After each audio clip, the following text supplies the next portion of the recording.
What's going on, everybody? It is Wayne G with the NFL experts, joined as always by Mark D. What's going on, Mark? What up, Wayno? I'm doing good at an location again at Starbucks. Ready to do this thing. Excellent. Obviously, we have a big show today. The NFL draft happened last week. We got to talk about it. We made our predictions. Let's see how we did. Let's see what we think about how it played off. But before we do any of that, make sure that you are going to social media at NFL Experts, plural, at NFL Experts Pod, NFL Experts Pod, NFL Experts Pod. Everywhere you go, no matter what, NFL Experts Pod at Gmail. No excuse not to follow and interact with us. We are interactive. We will answer your questions, and you can even bag on us. I know it'll be mostly Mark, and you'll be cheering me on, but you can do what you want. Or Brandon from Windy City will be rooting me on. Who knows, Wayno? Speaking of which, yes, Mark actually was a guest on the Windy City Sports Show with Combs and Fitz, and Combs is my nemesis, and he had Mark on. Obviously, we had him on a couple weeks ago. How do you enjoy your time on the big Chicago show? It was fun, man. A lot of fun. Those guys are real chill. I guess maybe that's how Chicago guys are. I don't really know. But they're really chill guys. I didn't really get to talk much. Just broke down the Broncos like I'm going to do tonight. I'm going to do a little deeper dive tonight with us. But I gave them a little 15 minutes. It was fun. Absolutely, yeah. It's a good time being on the show with Brandon. I've done a few shows with him. Obviously, if you like hot takes that have no facts backing them up, he's your guy. If you do like statistics and research, this is the place to come to. I won't say anything negative, but let's do it, Wayne. Well, as I mentioned, we had the NFL draft, and that happened, and I was excited. Obviously, I watched all 3 days of it. Some things happened that surprised me. Some things didn't. We're going to get into a few of those things, and let's kick things off with the quarterbacks. So there were 6 quarterbacks taken in the first 12 picks. Now, not a surprise to you and me, because in our last mock draft, we had 6 in the first 16. So we were kind of expecting this to play out. Let's start off at the top. Obviously, I think Caleb Williams, we don't have to spend a lot of time on. That was a foregone conclusion, right? Yep. So really the draft started at pick 2. And Jaden Daniels, I know that's who you had going to Washington. So were you at all surprised? Did you think there might have been a possibility to go somewhere else? I don't know, man. I was kind of curious myself because I don't know how this new ownership was going to go. But ultimately, they made the right decision in getting Jaden Daniels. I was surprised only because all those reports came out about how he didn't enjoy his visit there. And there was talk about like they're more basketball guys than they are football guys, things like that. But at the end of the day, really, it's not up to him. It's up to them. And I think that he's the type of kid who maybe he didn't want to go there first choice, but he is there now. And I think you're going to get the best out of him. I think that's kind of what it was, is he kind of probably felt, hey, they're going to pick me. I should just be positive about this position I'm in. It's like not a bad spot for him. So, maybe he's thinking positive going forward. So then it gets to pick 3, which is the New England Patriots. And obviously we'll break down the Patriots draft a little bit later in the show, but they do take Drake May at 3. Now, I do have a bone to pick with one of our guests, and that is Cecil Lammy, who joined us a little while back, because Cecil was talking about all these scouts he talks with and all the inside people he talks with. And he said it was his understanding that if Jaden Daniels went to, the Patriots were trading out of the 3rd spot. I told everybody that, considering him a reliable source. Now I have egg on my face. So Cecil, I'm blaming you for me looking bad. Well, Cecil didn't go and tell you to go spout his opinion off to everybody you knew, Wayne. Come on, man. He made an educated guess. Information. You're right. He did say that. And I was actually surprised when they actually picked, but there was rumors and stuff and reports after that said that the Patriots did get offers and they refused them. They got some really good offers and they refused them. They did, and they ended up taking Drake May, and obviously Drake May is the 3rd guy on most people's boards. It goes 1, 2, 3, Williams, Daniels, May. And so really the quarterbacks kind of played out differently than we thought after that, because at the 8th pick overall, the Atlanta Falcons take Michael Penix Jr. And again, we're not surprised he went in the top 12 or 15. It's just the fact that he went 8 and JJ McCarthy was still on the board. I'm curious, how surprised were you when they made this announcement? Super surprised. I thought he was like last down on the rankings because medicals. But as it got closer to the draft, I kept hearing that a lot of teams were really on or high on him, and so maybe a lot of teams were higher on him than me and you thought, Wayne. Obviously they were, because crazy that Atlanta would pick him when they already had Kirk Cousins. That's the main reason I was shocked. Well, and I know that got a lot of blowback from the NFL fans out there, but mostly the Atlanta Falcons fans were really mad because they thought that the Falcons were going to use this pick maybe on a receiver or maybe on a corner or somebody who could help them right now. And instead they go out and they get Michael Penix, who's probably not going to play for at least 2 years, because after 2 years they can cut Cousins. That's not really going to hurt. I personally liked this pick. It was surprising. I was surprised, but I liked the pick because I liked the idea of letting him sit for 2 years, kind of like Jordan Love, kind of like Aaron Rodgers. This isn't like unknown territory. This has happened before. And I think it's a great move for him to learn the playbook and then come in fully versed in the playbook. Do you think that he is going to play after 2 years? Isn't Kirk's deal like a 4-year deal? It's a 4-year deal on paper, but it's a 2-year deal where they can cut him after the second year, and the cap hit is very small because most of that guaranteed money is in the first 2 years.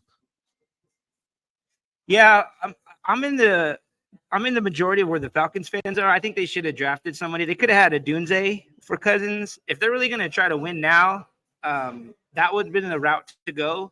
But Raheem Morris, the coach, he came out and said after the draft that they're kind of going in the Green Bay model and that they're going to try, like, that's why they drafted Penix. He was just too good to pass up, kind of how the Packers always do.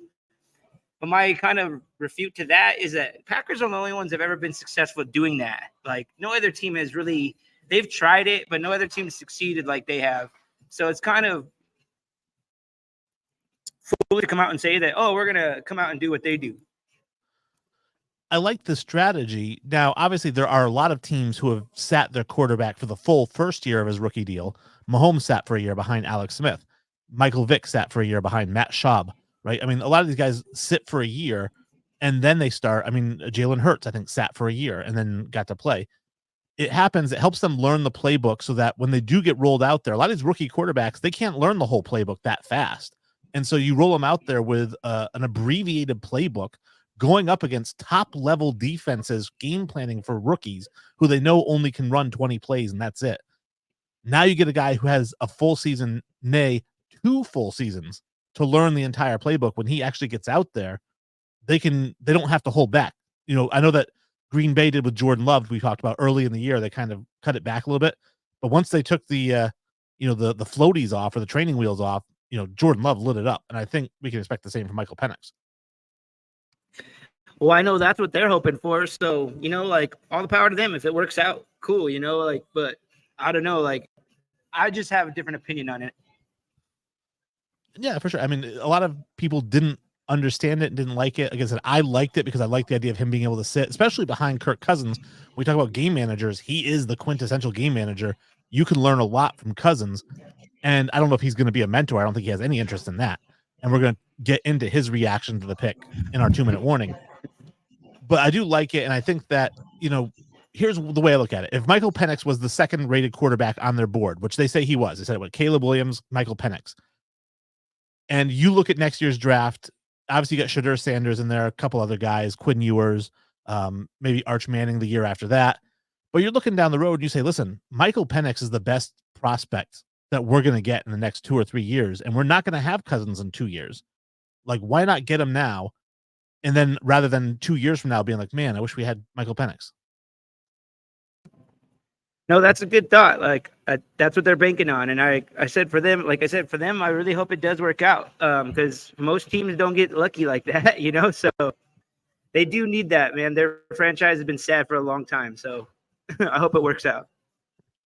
And then the other 2 quarterbacks on the board were J.J. McCarthy and Bo Nix. McCarthy, the Vikings, who were unsuccessful at trading up to 3, they trade up to 10 from 11, so just 1 spot. They give up a 4th-round pick basically to do that, and they take J.J. McCarthy. And they seem pretty happy with it. I do think that Drake May was their guy, and I do think that McCarthy is their second guy, but they still got their second guy. They can't be too upset with that. I'm really glad you said that, Wayne, because I was going to say that JJ was like their second choice. He wasn't the bride. He was the bridesmaid, I guess. So So that right there kind of it's like a red flag for me. It's like, oh, we didn't get our guy, but we got someone we kind of like, you know. I don't know. That doesn't build a lot of confidence for me. But the one point I do want to make as we talk about all of these quarterbacks, Wayne, is that I think the guys in the later rounds, JJ, we're going to talk about Bo Nix, Michael. I mean, yeah, JJ and Bo both kind of got in better spots because they're going to be playing for an offensive coordinator who's also their head coach. I feel like that's going to help their development. Caleb Williams, Jaden Daniels, Drake May, they're all going to defensive head coaches. And a lot of their defensive head coaches always tend to play conservative. They always run the ball more. They always like to protect their defense because that's what they're known for. They don't want it to be bad. And I just think that JJ and Bo got into better spots. I guess that's a debatable point because I would also say that when you go to an offensive-minded coach, you're going to be asked to do more offensively because they run creative playbooks. You're going to be asked to throw the ball deep more. If you play for a defensive coach, you're going to be asked to manage the game. So there's less pressure on you to throw the ball 40 times because you're going to let the defense do it. You only have to throw the ball 20 times a game. So I think there is a little bit more pressure on quarterbacks who go to offensive systems because they're going to have to throw more. That's a good point. I didn't even think of it like that. But yeah, that's a good point. And as I mentioned, McCarthy goes to the Vikings. Like it for them. Obviously, they have some good weapons there for him, just like the Bears had amazing weapons for Caleb Williams. And then your Broncos get Bo Nix. And obviously, we're going to get into the Broncos and the Patriots drafts. But again, when Bo Nix is on the board, are you thinking they have to go Bo Nix? Was there a worry maybe like they aren't going to go quarterback here? Yes, Wayne, there's always been that worry because every year I've been wanting the Broncos to move up and draft a quarterback, or if they're in the top 10, draft a quarterback. We were close to the top 10, so I feel like they should have drafted a quarterback. I don't know if I've talked about this on previous shows, but I really wanted us to draft Josh Allen. We didn't. Like, he was in our backyard. We went, like, our whole ownership went to the pro day. Bradley Chubb fell to us, and they got all Twitter baited, and they drafted Bradley instead of getting Josh Allen.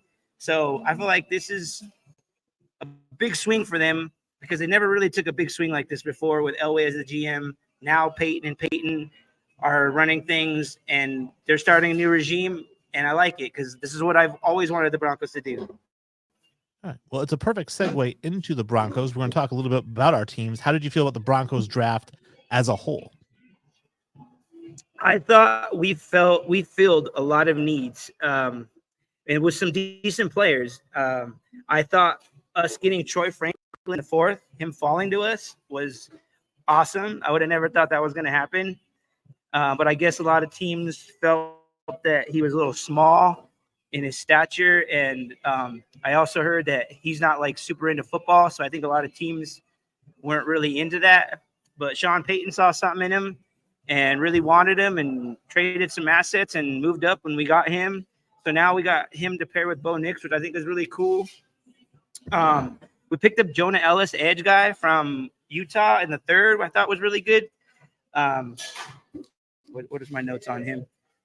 He's an undersized guy, but he's really quick off the ball. He's got decent length. He gives consistently good effort. He also comes from a family of football players. His dad played 9 seasons with Detroit, his last 2 in Denver. His brothers also play. His brother Caden plays for Atlanta. His brother Christian plays for your Patriots. And his brother Noah plays for the Eagles. So he's got some great pedigree. And then we picked up a really good slot corner, Chris Abrams-Drain from Missouri. They say that he might be Chris Harris Jr. 2.0. I'm not going to say that yet because Chris Harris Jr. is my guy. I'm going to talk about him in my 2-minute warning later. And then we drafted a really powerful back out of Notre Dame, Audric Estime, if I'm saying that right. He's one of those really good, strong, powerful backs like that you're going to use on the goal line. But also he's like a really good 1-2 back. Like he's gonna punish defenders because how big this guy is. And I feel like he fits perfect with Sean Payton because Sean Payton had guys like this in the past with Chris Ivory and Tim Hightower. So it's just like a typical Payton guy. And Payton always says that you can't have enough running backs. So I thought that was a good move. And then I really like the last pick, our we drafted a offensive lineman. I don't know. I'm not gonna say his name right. Jarjulo, maybe. Am I right? Am I saying that right, Wayne? Oh, it could be, yeah. Okay, he was a transfer out of Yale. He hopped into the SEC, which is a really strong conference where it's like a pro-ready style. He dropped in there with no problem. He's one of those offensive linemen who plays center, guard, and tackle. He's very smart and competitive. He's long. He's consistent. And I think that's one of Sean Payton's kind of running things in this whole draft was he wanted guys that are consistent, that always day in, day out, they could come in with the same effort. You see the same play. And I just felt like we had a really good draft, even though a lot of people didn't really grade us that high. Yeah, I thought it was an okay draft. It didn't blow me away. I think getting Franklin in the 4th round is incredible because I do think that he's a first-round talent. We had him going in the 1st round in our mock draft, so I think it's great to get him there. I do like Jonah Ellis. I do like Estime. I do think that obviously they had very few picks, and they did what they could with those picks to fill in holes, and so you have to like that. They get their quarterback, they get a receiver. We'll see how Franklin fits in there at the receiver spot. I know they have Mims. I know there's some talk about Cortland Sutton that we're going to get into. Judy's gone now. So We'll see how he fits in. I think he could be the number 2, possibly the number 1 receiver when all is said and done, the dust settles. Yeah, Sean Payton could be maybe wanting to completely revamp the wide receiver room. We did have one of the highest paid wide receiver rooms last season. So maybe he doesn't want to have a repeat of that. So maybe he wants to bring in young guys that are just as talented and don't have to pay him as much. Well, I have to talk about, actually, we have a comment. Let's jump into the comments here. And we have Mark Lavelt says, if Sean Payton can't get the Broncos into the playoffs this next season, should he be considered a quarterback guru, and would he be on the hot seat? I think if he doesn't get them into the playoffs this season, that he's got some breathing room because he has a rookie quarterback. My conspiracy theory is that's why he got rid of Russell Wilson after a season and went to a rookie quarterback, because it does buy him 2 more years, no matter how he does. So I do think he has a little bit of breathing room. He can go 0-17 this year and then still keep his job for next year. As far as a quarterback guru, I don't think the record has anything to do with being a quarterback guru, but obviously if Bo Nix goes out there and throws for 3,500, 4,000 yards and is incredibly accurate, because that's what Drew Brees was incredibly accurate, then yeah, you got to say, hey, Sean Payton knows how to get these quarterbacks to be really good NFL quarterbacks. But if, Bo Nix goes out there and he's subpar, I don't care if they go 14-3. If he doesn't look good, then Sean Payton's not a quarterback guru. And I think you're right, Wayne, when you say that it's more of him seeing the talent in these guys, not necessarily their record, but all the quarterbacks that he has found and has under his wing have all succeeded under him. You can go back as far as Tony Romo. He sort of found Tony Romo when he was the offensive coordinator for the Cowboys, and nobody was even looking at Tony Romo at that time.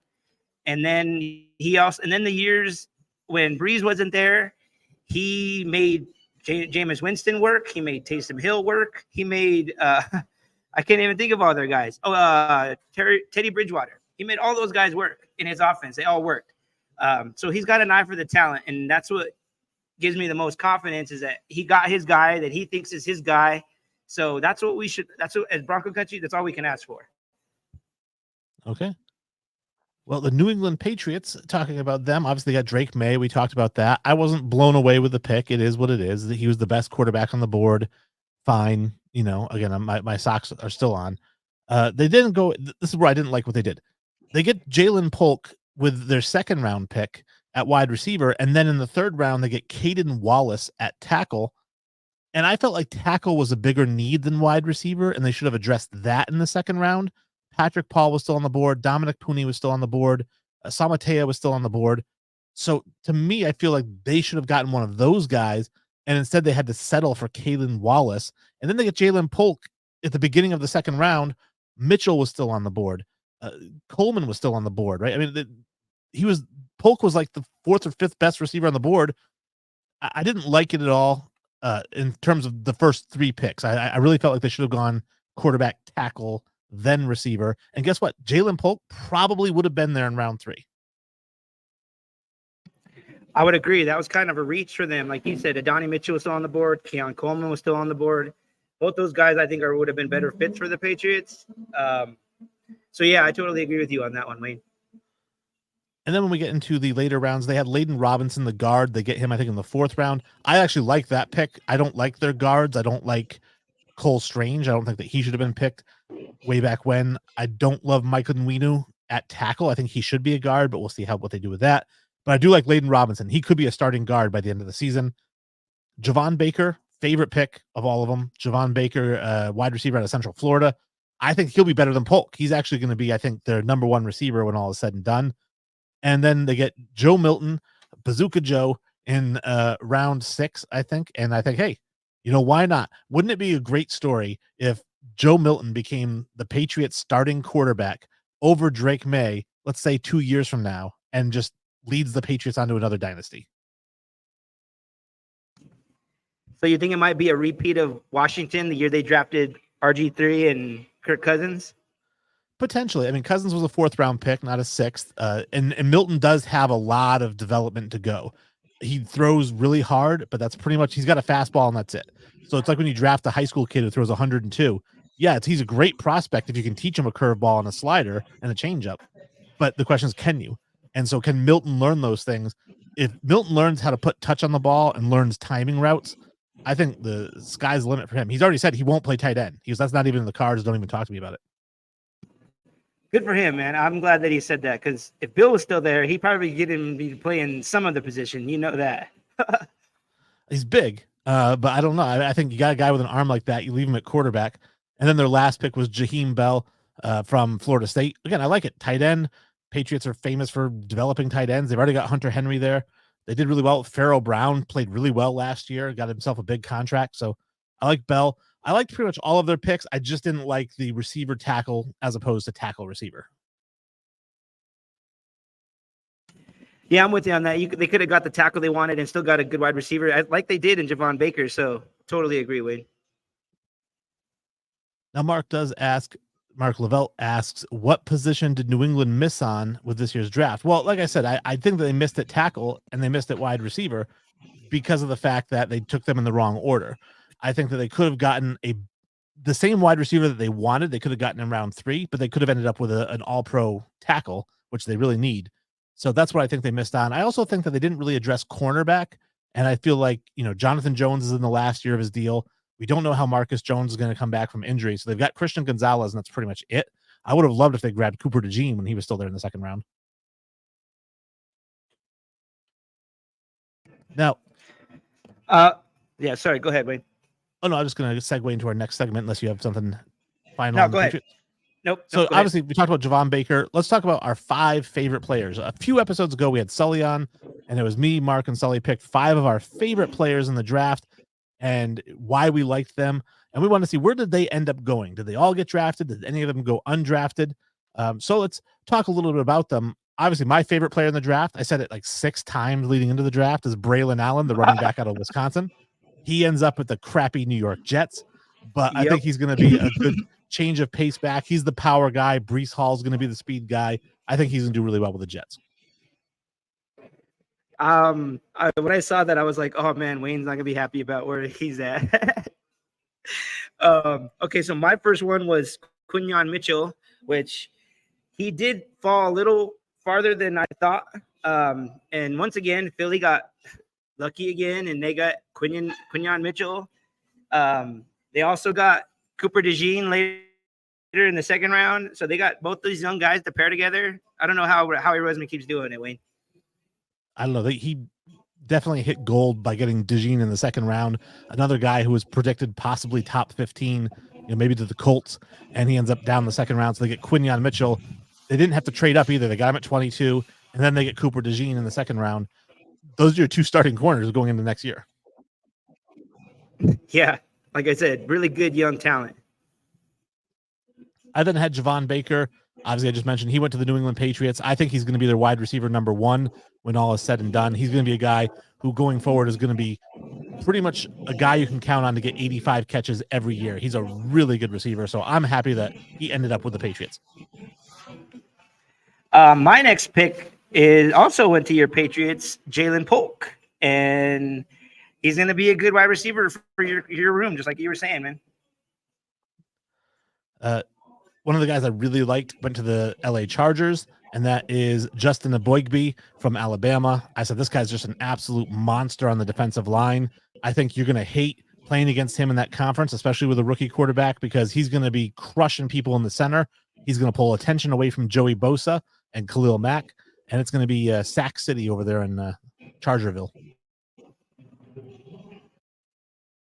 As we're talking about the Chargers, I want to just toot my horn a little bit because I don't really know a lot about the draft. You taught me a lot this year, Wayne, but I did predict all going to the Chargers. I'll just give my little self a little pat on the back for that one. Okay, so my next guy was Michael Hall Jr. out of Ohio State, defensive tackle. He ended up going to Cleveland. I think he's going to pair well with Garrett and Zadarius Smith. He's going to be that inside guy, and they'll be the outside. So they're going to have a really good pass rush. Like, they already have one, but he's going to really help that. And this is the one draft where the Broncos didn't get any guys from Ohio State. I was kind of surprised. Yeah, and that is a hometown pick for the Browns. They did it again last year with DeJuan Jones at tackle. That worked out well for them. So Michael Hall could work out well for them as well. He's a very good defensive player.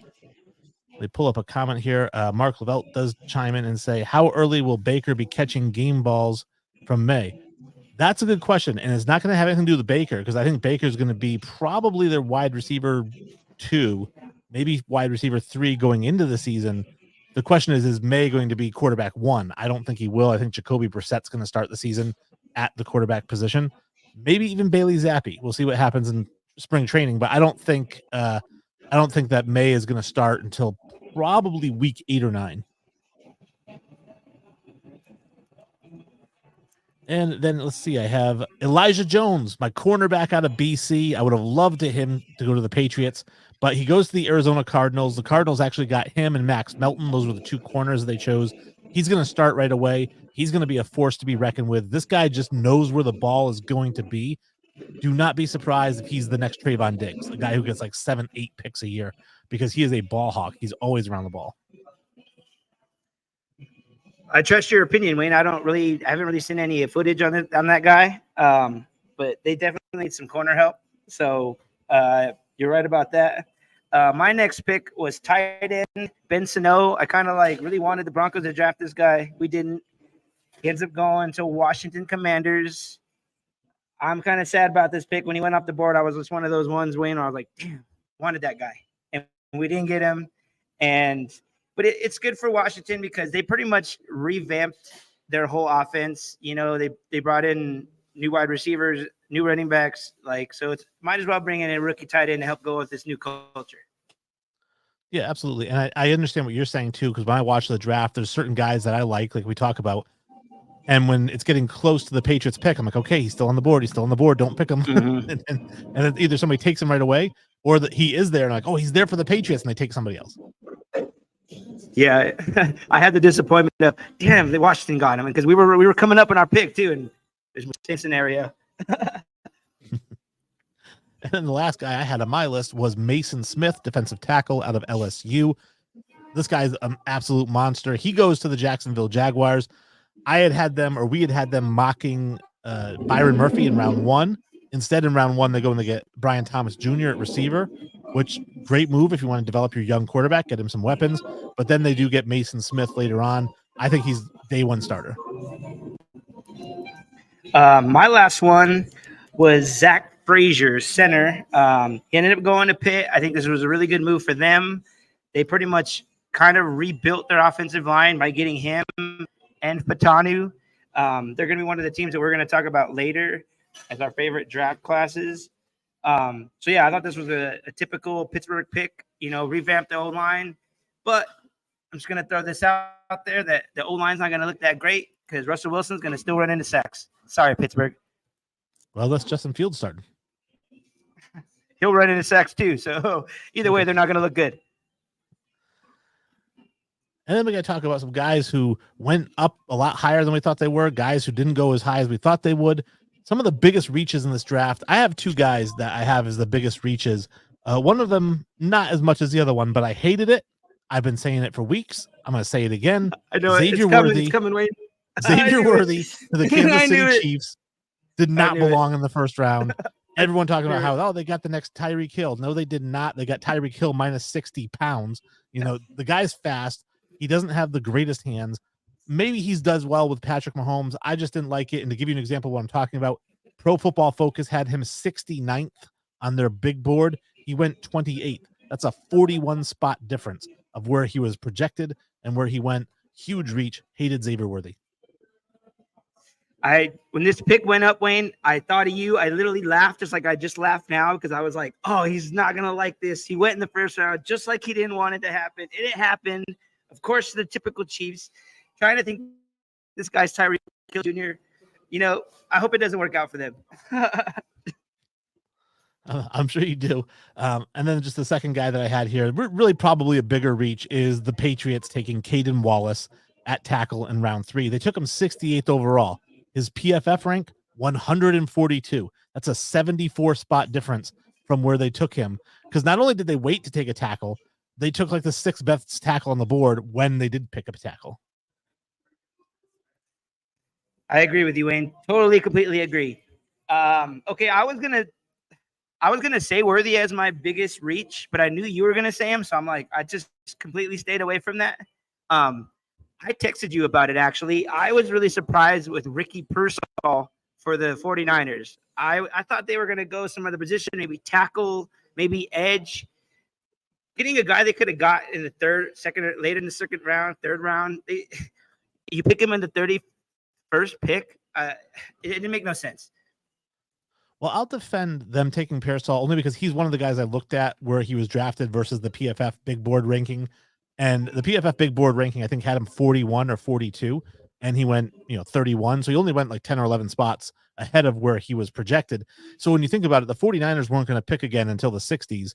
So if they really liked him, they weren't going to get him unless they took him at 30 or 31. Okay, so I looked at all their picks, so I didn't know when they were picking after that. So yeah, that makes sense. My next one, we talked about it already. Michael Penix Jr. I felt like that was a huge reach. I think they should have got another weapon for Cousins. They could have had a Dunze paired with Drake London, and all the other weapons would have been killer for Kirk. So I thought that was a huge reach. Well, I think I'm going to defend Penix because he's my guy. I do like him. I've been pushing for him every time we talk about quarterbacks. I don't think he was a huge reach because, yes, the floor for him was around 42, 43. So you could say that he was drafted 35 spots ahead of where he was projected, but that's his floor. His ceiling was 11. So, I mean, really, he could have gone, if the Falcons had decided to go receiver, it's very possible that the Jets might take a quarterback there because somebody to surpass, Rodgers in a year or two. They could, he could have gone obviously easily to the Vikings. He could have gone to the Broncos. He could have gone to the Seahawks where you had him scheduled. So I don't think he was going to make it past 20. And so I think that, if it's your guy, if you think he's a generational talent, and obviously they do, then I understand taking him at 8.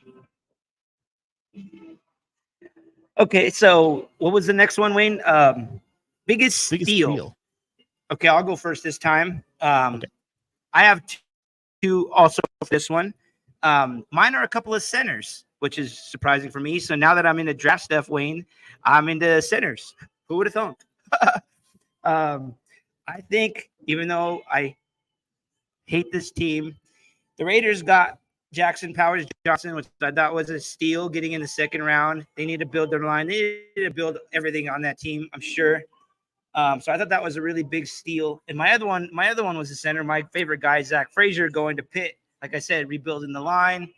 Luckily for them, Russell Wilson and Justin Fields are on the 1-year deal. Maybe they can get somebody better after that, and they'll look better.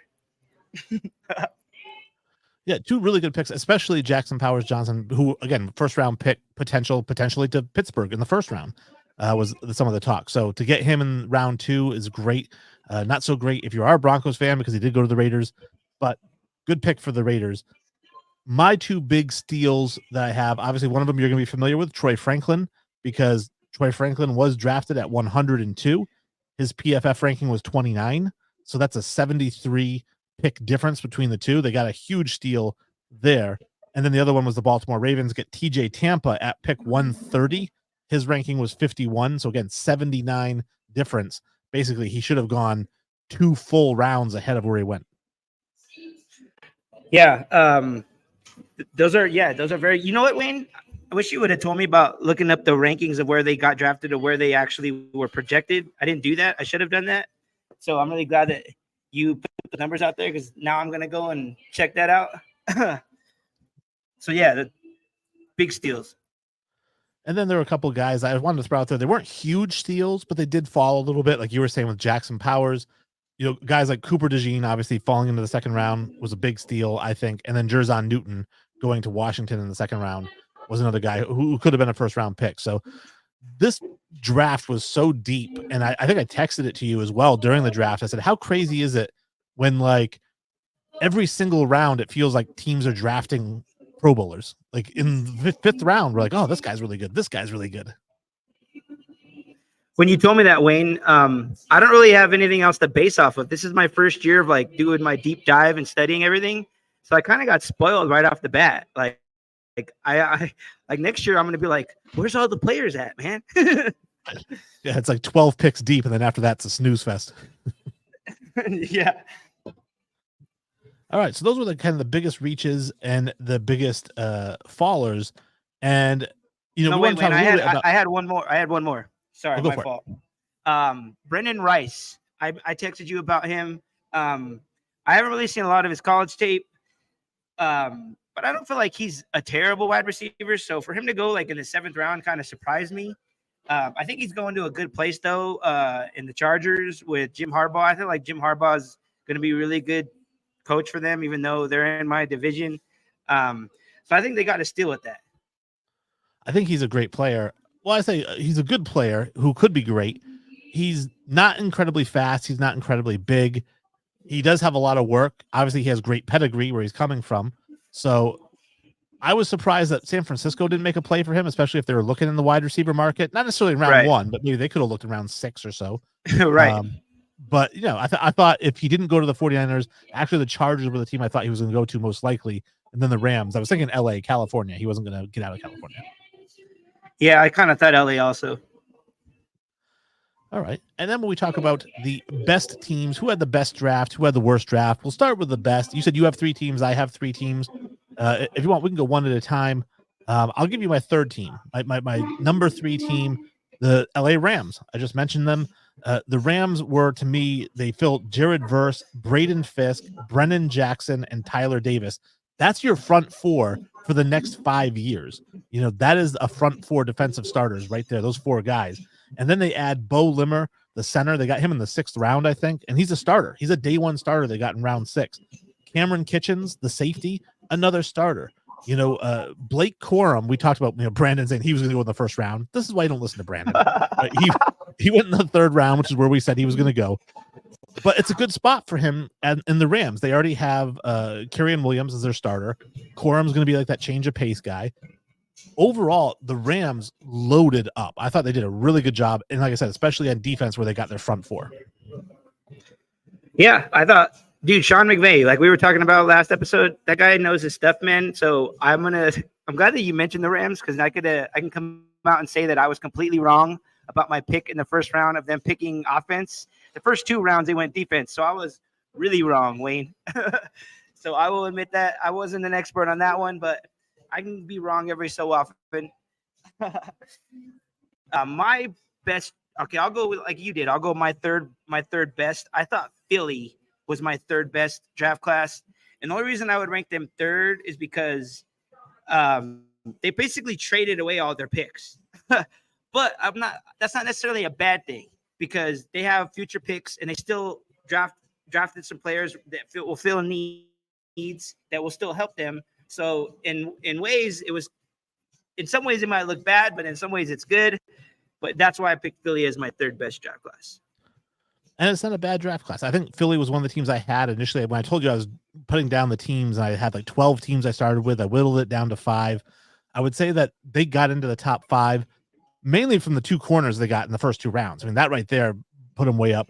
I think Jackson Hunt is it the guy that they got in the third round, whatever. Super freak athletic player. I mean, he's raw, tons of athleticism, but he's very raw. But he could be a great edge rusher. So if you figure they added edge rushing, and they already have a ton of it on the defensive line, then they get two corners who can actually intercept the ball and not give up big plays. If you give that Philly offense a top 5 defense in the league, I mean, we could be talking they're the Super Bowl favorites in the NFC. You think so? Yeah, I think so. Interesting. Okay, so my next one, Wayne, would be Baltimore. I thought they always kill it every year. I feel like every year they just make the right moves all the time. They get the right players for their culture, and it just always works out for them. They got Nate Wiggins in the first. They get a tackle in round 2. They get a really good edge in Adisa Isaac out of Penn State. They get a really decent wide receiver, Devontae Walker from North Carolina, and then they get TJ Tampa, like you mentioned earlier, in the 4th. They just kill it every year, man. They do, and I'll actually chime in and say that Baltimore was my number 1 team. So we both have Baltimore in our top 3. And for that reason, like you said, they just fill starting roles. They lost starters to free agency, and I thought, man, that's it. Baltimore had one shot, 1 year at it, and they're done, but not really. Nate Wiggins is going to start. TJ Tampa, even though he's a 4th round pick, he's going to start. And then you have Rosengarten's going to fill in as a starter. Adisa Isaac in round 3, are you kidding me? This is a guy we had in the 1st round going to San Francisco. They really did a great job. Every pick is somebody who's going to play right away, contribute right away. I loved what Baltimore did, especially like I said, Devontae Walker. They lost 3 wide receivers. So what do? They go out and they get a wide receiver, and he's a good wide receiver. And so my number 1, since yours was Baltimore, which is weird, same division, I went Pittsburgh. I thought Pittsburgh did really good in their draft. They get Fatanu, a tackle in the 1st round, and then they get Frazier in the 2nd round. So that totally ramps up and changes their O-line. Then they get Roman Wilson in round 3. That's going to be a starter for them because they just lost Deontay Johnson. Then they get Peyton Wilson also in the 3rd, which I thought was a steal for them. That guy kind of fell. Not just like a typical Pittsburgh pick, getting a really good linebacker. That guy was the best linebacker in the draft, I thought. So I just thought they got some really good value for the players that they got. Yeah, I think they did a great job. And like you said, Peyton Wilson is the guy who, when we did our mock draft with Sully, and we did a 2-round mock, when Peyton Wilson was in the 2nd round, Sully was like, well, I don't even need him, but I can't pass him up here in round 2. He went in round 3 in real life. So, yeah, they got a really good linebacker. And if he turns out to be one of the best middle linebackers in the NFL 5 years from now, everyone's going to be like, dude, this guy went in the 3rd round. Right. That's what I mean. They're another team like Baltimore. They just always pick the right players for their culture, and they just do it right every year. Well, my number 2 team, who we skipped because I went with the Ravens right at number 1, was the Arizona Cardinals. The Cardinals, they went to get Marvin Harrison Jr., Darius Robinson. I think great pick for them. Then their 2 corners, Max Melton, Elijah Jones. Maybe I was being biased because Elijah Jones went there, but they get those 2 corners. Trey Benson was my favorite running back in this draft. I mean, Braylon Allen was, but Trey Benson to me was the number 1 running back on the board. If you were going to take a running back, it wasn't Jonathan Brooks, it was Trey Benson. So they get Trey Benson and they get Marvin Harrison Jr. They're really looking good. I mean, they have some weapons for Kyler Murray. I think this is a team that could make a huge turnaround. And then the last pick I have here, Xavier Thomas, was an edge rusher. Again, great pick for them, I think 5th round or something like that. So I really like what the Cardinals did. They had like 300 picks. So, I mean, they're bound to get a couple of good ones, but I really like what they did. Well, they got to hit on one of those, right, Wayne? You would think, throwing up darts. Something's got to hit. Okay, so I give you my best. So we're going to go to the worst. And as I said off air, I never miss a chance to bag on my fucking hated worst team, Raiders. And I think they had the worst draft class. They get Brock Bowers in the 1st, which they already have that guy Michael Myers there, and they just signed Harrison Bryant. So they already have like some decent tight ends. So I'm not totally sure why they went Bowers. I feel like they could have got a tackle or an edge in that spot if they weren't going to get any of the quarterbacks that they wanted. I just thought typical Raiders fucking it up in the draft. Well, but you mentioned they got Jackson Powers Johnson in round 2, and Bowers is the best tight end in the draft and the best tight end prospect in the last couple of years, right? So, I mean, he's a guy that maybe it doesn't make sense because they have other tight ends, but he's probably going to be their tight end 1 when the season starts, not Meyer. So you got a guy that you got a guy that Minshew can throw to, they already have Devontae Adams, they've already got Jacoby Myers, and then you get like I said, a guard or somebody a center or somebody that can protect them. So I didn't hate their pick. I don't think I had them in my top, but I didn't have them in my bottom either. They're kind of a middle of the road for me. Unlike the Cleveland Browns, the Cleveland Browns only had like 4 picks and they didn't address any of their needs. They needed a running back and they didn't get one. They needed help. They got obviously Hall at defensive tackle, but they didn't even really need defensive tackle. They had so many needs along the offensive line that I felt like they didn't address.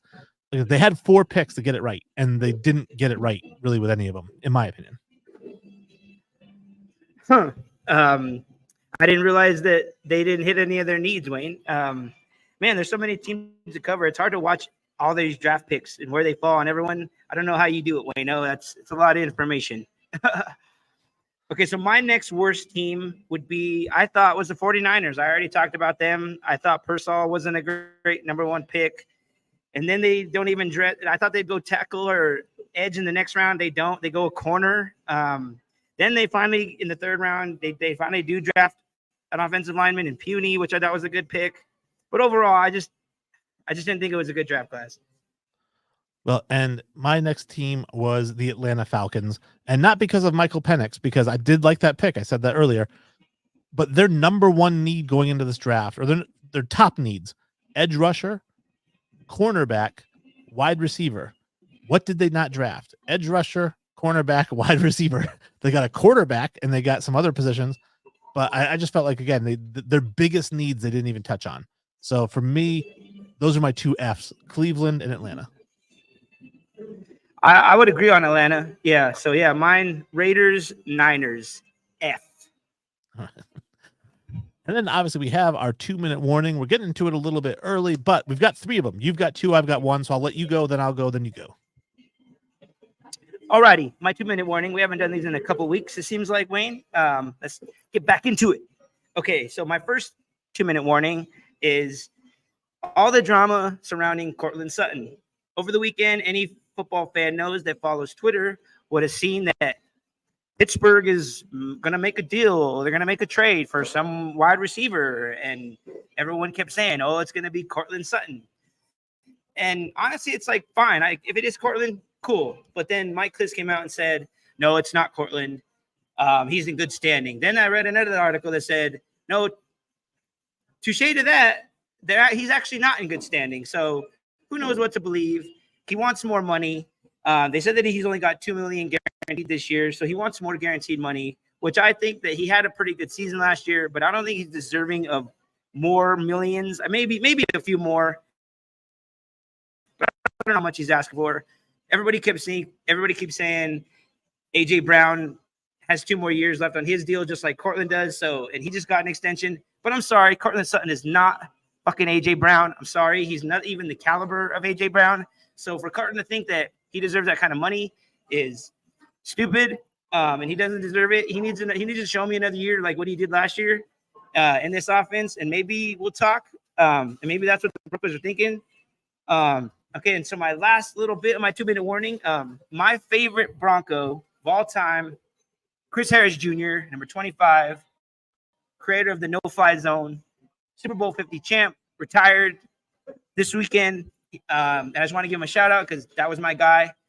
Congratulations, Chris. You had a great career. All right. Well, I did have to ask you about Courtland Sutton because, like you said, he's not AJ Brown, and I would agree with you on that. He's not Devontae Adams. He's not Justin Jefferson or Jamar Chase. Those guys are getting 30, 35. They're talking about Justin Jefferson's deal could be for 35 million, maybe even 40 million when all is said and done. But how about a guy like Mike Evans? Mike Evans is getting 27.5. So Courtland Sutton, I think, is getting 17 or 17.5. So what do you put his price tag at? If Mike Evans, who I think is a good comp for him, Mike Evans is getting 27.5. What is Courtland Sutton worth? Maybe in the middle of where he's at now and to where Mike is. So I don't know, 20, 21. I don't know. I would do 20. Like I said, he was injured, so that hurt him a little bit. So he didn't really get a show that year. What his skills are. He really showed what he can do with Russell. I'm really curious to see what he's going to do with Bo. and I feel like Bo really needs all the weapons he can get. So we need to keep him. But like we were talking off air, maybe Sean Payton wants to revamp the whole wide receiver room and make it not so expensive, paying everyone. So maybe that's the plan. Not sure. All right. Yeah, I guess we'll see what they do. I obviously wanted to go. I'll give a little shout out before I get into my main one. A little shout out because you gave a shout out, and mine's going to be to one of your rivals. And I wanted to do this a couple weeks ago, and that's Derek Thomas, the former Kansas City Chief. The reason I wanted to throw it out there is I just feel like obviously he passed tragically, I think a week or two after the Super Bowl. He was about 33 years old. And obviously when people talk about the greatest defensive players of all time, we say Reggie White, Lawrence Taylor, Deion Sanders. I think people unfortunately forget how good Derek Thomas is. I mean, this is a guy who got 7 sacks in the game. You couldn't block him. No matter where they put him, you couldn't block this guy. He was an absolute monster all over the field. To me, I think he belongs in that conversation with Lawrence Taylor. And I wonder if him losing his life at such a young age, kind of like Sean Taylor, we never really get to see, those career stats. I totally agree with you. If his life wouldn't have been cut short, I think he could have definitely competed for the sack record. He could have been like a Lawrence Taylor. I shared this with you before we are putting it on the air. The whole reason Von Miller wore 58 is because of Derek Thomas. John Elway kind of inspired Von to wear that number because he told him that Derek Thomas was like the one guy that he like always made sure to look out for every game. Like, where's 58? Where's 58? And when you have a Hall of Fame guy like John Elway looking for a guy like that every time and every play, that guy's an impact player. So I just wanted to share that. And let's get into my big 2-minute warning here. This is one I like to share with everybody, shameless plugs every week that I write for Stadium Rant, and I write. Yeah, check them out, everyone. Yeah, read the articles on Stadium Rant. And I have one coming out. It's not football related, but if you like basketball, it's called Why NBA Fans Hate LeBron James. So if you hate LeBron James, you're going to like it. And if you do like LeBron James, you're still going to like it because it's very well written and entertaining. And it goes through like he is a great player. I do give him tons of props, but I talk about the reasons why people don't like him. Anyways, I also wrote a piece called Kirk Cousins Cries Over Michael Penix's Pick. And it has a picture of him weeping on the front of the article. And if you didn't follow it, obviously a lot of people were surprised by the Penix pick, including Kirk Cousins, whose agent came out and said, we weren't consulted by the Atlanta Falcons, and they didn't tell us that they were going to do this until they were on the clock. And I just thought, and I never swear on the show, Mark, ever, right? You hardly ever. Kirk Cousins. This guy is such a baby. The Falcons don't owe you anything. They don't have to tell you who they're drafting. They don't have to tell you what their plans are. Okay, you're the quarterback. Go out there and throw the ball and shut up.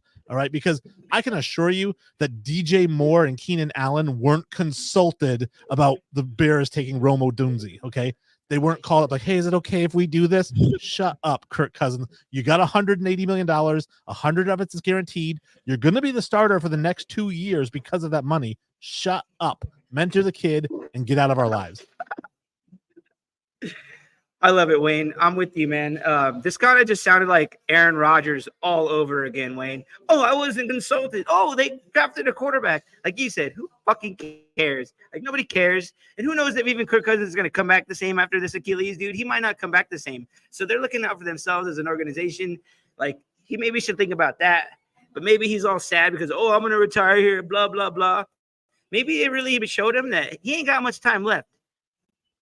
Yeah, well, and I understand that somebody said that, well, they didn't tell him when they were bringing him in to interview him to be in the position. They didn't say, hey, just so you know, when we're going to draft a quarterback, so it's not going to be just you here. But again, like I said, they don't have to do that. And maybe that would have changed his mind. And maybe he would have been like, well, then I'm not coming here if you're going to do that. I'm going to go to another team. But whatever it is, I feel like these players in general, not just Kirk Cousins, but players like that who feel like they should be in the loop. You want to be in the loop?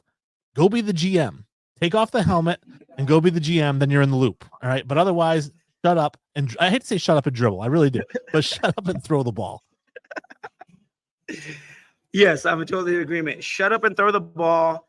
He's like you said, he's getting paid zillions of dollars. He can go home and cry to his money. Okay. Sorry, Kirky. He can weep into $100 bills. Yes. I don't feel sad for him. Not at all. But that is our show. That is the NFL experts. We're cutting it loose a little bit early today. Congratulations. You guys can get 5 minutes back to yourselves. That's my boss always said work. I'm going to give you 5 minutes back when they're cutting the meeting short.